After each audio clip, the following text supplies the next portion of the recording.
Hi అండి అందరికీ. Welcome to rangoli by CSHR channel. ఈరోజు నేను రెండు చిన్న చిట్టి అందమైన ముగ్గులతో పాటు ఒక మంచి మోటివేషనల్ స్టోరీతో మీ ముందుకు వచ్చేసానండి.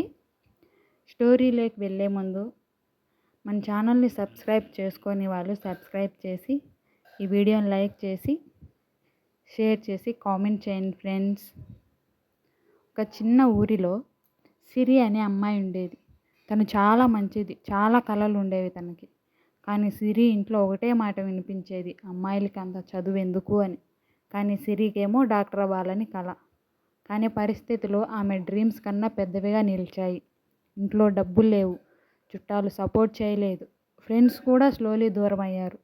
ఒకరోజు సిరి చాలా నమ్మిన వ్యక్తి కూడా చెప్పాడు, నీ వల్ల కాదు అని. ఆ మాటలకి సిరి చాలా బాధపడింది. ఆ రాత్రి చాలా ఏడ్చింది. కానీ ఏడుస్తూనే ఒక నిర్ణయం తీసుకుంది, నా పరిస్థితులు నా ఫ్యూచర్ని డిసైడ్ చేయవు అని. ఆ రోజు నుంచి ఉదయం న్యూస్ పేపర్ వేసేది, రాత్రి చదివేది, ఎవరూ చూడకుండా సైలెంట్లీ కష్టపడేది. ఎన్ని అవమానాలు వచ్చినా ఆమె ఆగలేదు. 2 సంవత్సరాల తర్వాత సిరి గవర్నమెంట్ సీట్ సంపాదించింది. ఒకప్పుడు ఆమెను తక్కువ చేసి చూసిన వాళ్ళే ఇప్పుడు ఆమె గురించి గర్వంగా మాట్లాడుతున్నారు. కానీ సిరి మాత్రం ఒకటే మాట చెప్పింది, నన్ను ఏడిపించిన రోజులే నన్ను స్ట్రాంగ్ చేశాయి అని.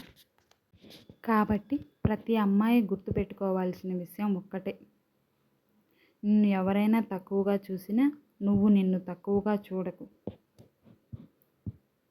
ఈ స్టోరీ మీకు టచ్ అయితే ఒక లైక్ కొట్టండి.